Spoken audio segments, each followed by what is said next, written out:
Je voulais absolument vous partager un exercice pour faire le point en une seconde sur votre niveau de stress ou de paix intérieure. Aujourd'hui, on est dimanche, on est tranquille. Moi, perso, je suis dans la nature, ça me fait un bien fou. Et pourtant, parfois, même dans un contexte qui devrait être idyllique, où on devrait vraiment pouvoir en profiter, eh bien, il se peut qu'on ait un fond d'angoisse, d'anxiété. On n'arrive pas à en profiter pleinement. Alors, pour savoir où vous en êtes, c'est très simple. Vous allez simplement prendre une inspiration. Vous inspirez et vous voyez quelle est votre amplitude respiratoire. C'est très simple. En gros, est-ce que vous arrivez à facilement prendre de l'air, les poumons se déploient tout seuls.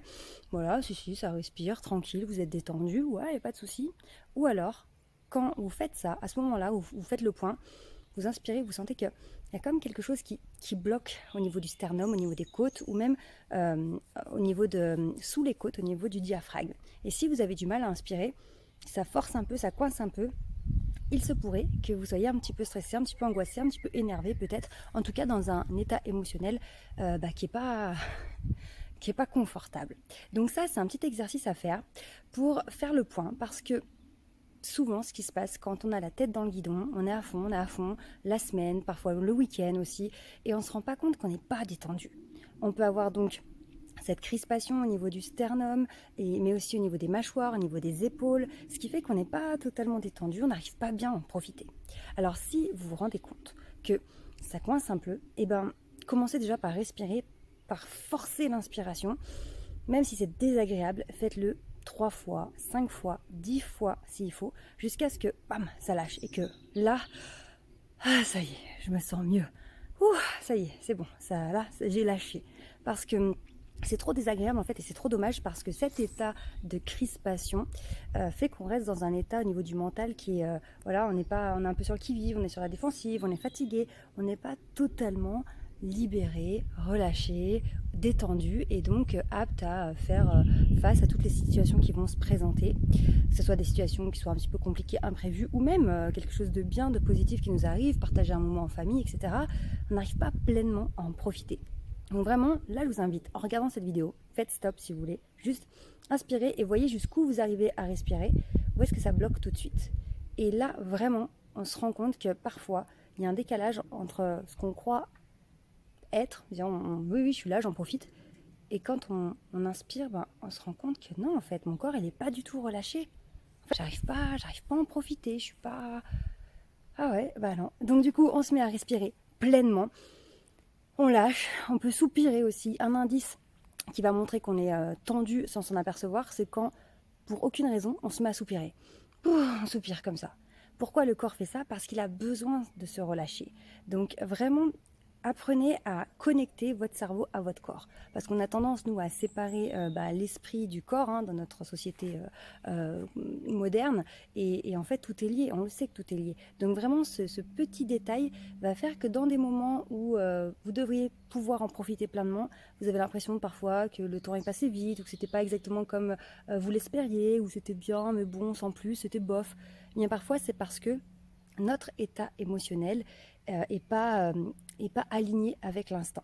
Il se peut qu'on reste bloqué dans quelque chose qui s'est passé avant, peut-être dans la journée, la veille, dans la semaine, si, là on prend l'exemple du dimanche, ou alors qu'on soit déjà dans ce qui va se passer le lendemain, le lundi, dans la semaine, dans une semaine, et on n'est plus du tout connecté à l'instant présent. Et peut-être que votre esprit, votre tête, elle vous dit, voilà, aussi, je suis en famille, on est dimanche, ou je vais faire tel truc qui me plaît. Vous pensez que vous en profitez, mais quand vous faites ce petit test de la respiration, vous inspirez, vous voyez qu'il y a de la crispation, on dit mais non, en fait, je ne suis pas pleinement là. Je n'ai pas pleinement lâché, je ne suis pas pleinement en train de profiter de mon instant. Donc vraiment, je vous invite à faire ce petit test, très facile, très rapide. Et si vous voyez que vous êtes crispé au niveau du sternum, du diaphragme, des épaules, de la mâchoire, respirez, forcez-vous à respirer.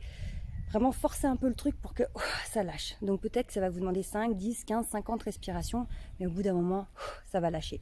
Certaines personnes auront besoin d'aller faire du sport même du sport à haute intensité pour pouvoir lâcher, mais ce qui est important, c'est vraiment d'arriver à lâcher physiquement et psychologiquement pour pouvoir décompresser. Parce que c'est trop important de décompresser de la semaine. Si vous bossez toute la semaine, c'est trop important d'avoir des sas de décompression et aussi de se vider la tête, faire de la place, faire un reset dans le cerveau quand ça va à fond, à fond, à fond tout le temps. Parce que si on ne décompresse pas, on ne fait pas un reset dans le cerveau, on ne fait pas de place, on ne met pas de ça au propre, qu'est-ce qui se passe? On enchaîne les semaines avec plein de bazar dans la tête, plein d'émotions qui n'ont pas été digérées, gérées, plein de choses comme ça qui vont venir nous envahir, plus tout ce qui va arriver. Et c'est là qu'on commence à se perdre. On commence à se perdre dans de la fatigue, de l'énervement, on ne sait pas pourquoi, on n'est pas bien, on n'a pas le moral, sans vraiment de raison, mais on est dans un mal-être qui devient constant. Donc, n'acceptez pas ce fond d'anxiété, ce fond de stress, ce truc qui fait qu'on n'arrive pas à en profiter. Le passé est passé, le futur va arriver, on le prépare quand il y a besoin de préparer, mais on n'oublie pas que l'instant présent, il est là maintenant. Et respirer, sérieusement, c'est trop important, ça paraît banal, parce que respirer, on le fait tout le temps, sans y penser, et pourtant, la plupart d'entre nous, on le fait très mal. Donc pas besoin d'aller faire du yoga ou de la méditation, des trucs perchés si c'est pas votre truc, pas besoin d'aller faire des retraites de 15 jours ou d'aller jeûner si c'est pas votre délire. Simplement, prenez 5 minutes pour respirer et vous allez vous sentir déjà beaucoup mieux et vous allez sentir que vous reprenez le contrôle sur votre corps, sur votre mental, sur l'instant présent, sur votre vie. Donc vraiment, je vous invite à faire ce petit check-up là tout de suite. Prenez une grande inspiration et voyez comment est votre amplitude respiratoire. Est-ce que vous êtes vraiment détendu? Ah ouais, pas de souci. Ça respire bien, facile. Ou est-ce que ça tressaute un peu? Est-ce que ça bloque? Est-ce que ça me fait mal aux épaules? Faites ce petit point et dites-moi en commentaire alors ce que ça a donné. Sur une échelle de 0 à 10, où est-ce que vous en êtes? Disons qu'à 10, je suis en une bonne amplitude respiratoire, je suis au top, je suis hyper détendue. Et 0, c'est une catastrophe, j'arrive même pas à respirer, en fait je suis trop mal. Donc dites-moi en commentaire, entre 0 et 10, où est-ce que vous vous situez pendant que vous regardez cette vidéo. Je vous embrasse très très fort, prenez bien soin de vous et je vous dis à très vite. Ciao.